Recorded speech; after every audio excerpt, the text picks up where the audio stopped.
எங்கே கதை எங்கே இருங்க, கிளைமேக்ஸ் வரைக்கும் இருந்து தேடி தான் வருவேன். கோரிட்ட இடங்களை நிரப்புக அப்படின்ற இந்த படத்தை பார்த்துட்டு வெளில வந்தோடனே ஜென்ரல் ஆடியன்ஸுக்கு இந்த படத்தில் என்ன இருக்குது அப்படின்னு பார்த்தீங்கன்னா, பார்த்திபனோட டைலாக்ஸ் லேஸில் கட்ட முடியல அப்படின்னு சொல்லிட்டு கஷ்டப்பட்டு ஷூவை கட்டுறது, கொடையை ஹீரோயின் கொடுக்கும்போது மனசை கொடையிறாளே அப்படின்ற மாதிரி சின்ன சின்ன டச்சஸ்லாம் வந்து என்ஜாய் பண்ணலாம், பாரு அப்படின்னு நம்ம சிரிக்கலாம். ஆனால் இதை மட்டுமே வச்சு ஃபஸ்ட் ஆஃப் ஃபுல்லாக அப்படி எங்கேஜாக வச்சுக்க முடியுமா? படம் ஃபுல்லாக இதை வச்சே ஒரு மக்களை வந்து செம்ம ஹாப்பியாக வச்சுக்க முடியுமான்றது வந்து டவுட் தான் இல்லையா?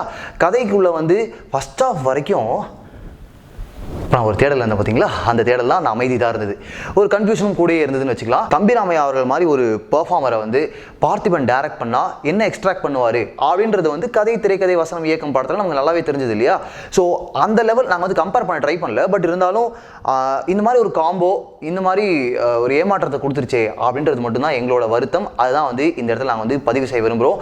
அவரோட கேரக்டரைசேஷனோ இல்லை அவரோட ஹியூமரோ வந்து ஒர்க் அவுட் ஆகவே இல்லை அப்படின்றத வந்து ரொம்ப வருத்தத்தோடு தெரிவிச்சுக்கிறோம். இந்த படம் உள்ள போய் உட்காந்தோடனே டைட்டில் கார்டில் வந்து சிம்ரன் அப்படின்னு போடுவாங்க. ஆஹா சிம்ரன் சிம்ரன் அப்படின்னு நீங்களும் என்ன மாதிரி குஷியாக இருங்க அப்படின்னா அந்த டியூனிங்கை கொஞ்சம் குறைச்சிக்கிட்டு சிம்ரன் அப்படி ஆயிக்கோங்க.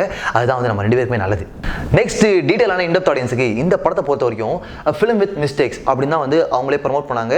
போஸ்டர்லாம் கூட ஓரமாக எழுதியிருக்கும். இருந்தாலும் லிப்சிங்க் பிரச்சனைகள், அது மட்டும் இல்லாமல் திடீர்னு ஸ்க்ரீன் பிளே டிஸ்டர்ப் பண்ணுற மாதிரி சாங் பிளேஸ்மெண்ட்ஸு, இதெல்லாம் வந்து அவங்களே ஃபிலிம் வித் மிஸ்டேக்ஸ் அப்படின்னு ப்ரமோட் பண்ணால் கூட ஏற்றுக்க முடியாது பாருங்கள். அது ஒரு காரணமாக சொல்லி ஜஸ்டிஃபை பண்ணிக்க முடியுமா? நோ.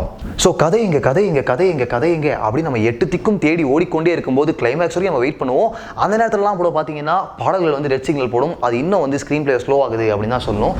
இந்த நேரத்தில் இன்னும் எக்கச்சக்கமான கோடுகள் இந்த படத்தை பொறுத்த வரைக்கும் ஃபில் பண்ணாமையே இருக்கிறது தான் வருத்தம். இந்த கோடு தெரியுதுங்களா? கேமரா பேட் டார்க்காக போட சொல்லிக்கலையே, ஓகேவா? இந்த மாதிரி இன்னும் நிறைய எம்டி பிளாங்க்ஸ் இருக்குது. இதையும் ஃபீல் பண்ணி தான் வச்சுக்கோங்களேன். ஒரு சாட்டிஸ்ஃபைங் எக்ஸ்பீரியன்ஸாக இருக்கிறதுக்கான வாய்ப்புகள் நிறைய. ஸோ கோரிட்ட இடங்களை நிரப்புக படத்தை பார்த்து பாருங்க. உங்களுக்கு என்ன தோணுது? உங்களுக்கு பிடிச்சிருந்தா இல்லையா அதெல்லாம் வந்து கமெண்ட்டை சொல்லுங்கள். முக்கியமாக இந்த ரிவ்யூ பிடிச்சிருந்தா இல்லையா அதெல்லாம் நீங்கள் வந்து கமெண்ட்டை சொல்லலாம். இதுக்கெல்லாம் மேலே ஒரு வாய்ப்பும் வசதியும் வழங்கியிருக்கிறோம். என்ன அப்படின்னா bnnews.com போயிட்டு நீங்கள் வந்து உங்களோட ஃபேவரட் மூவிஸ்க்கு ரேட்டிங்ஸ் கொடுத்து தரலாம். அதுக்கான லிங்க் வந்து டிஸ்கிரிப்ஷன்லேயே இருக்குது. இதுக்கு மேலேயும் ஒரு இன்ஃபர்மேஷன் இருக்குது, ஒரு அனௌன்ஸ்மெண்ட் இருக்குது, சொல்கிறேன்.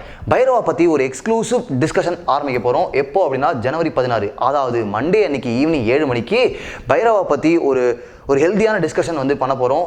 லைவ்ல யூடியூப் லைவ்ல BN News TV அப்படின்ற எங்களோட யூடியூப் சேனலில் வித் மீ மாதேவன். நான் வந்து உங்களோட கேள்விகள், உங்களோட எண்ணங்கள், அது மட்டும் இல்லாமல் எங்களோட பைரவா ரிவ்யூ பற்றின நம்மளோட டிஸ்கஷன்ஸ் இது எல்லாமே பேசி தீர்த்துக்கலாம். ஆன் Jan 16 BN News TVல ஈவினிங் 7 மணிக்கு வித் மீ மாதேவன்.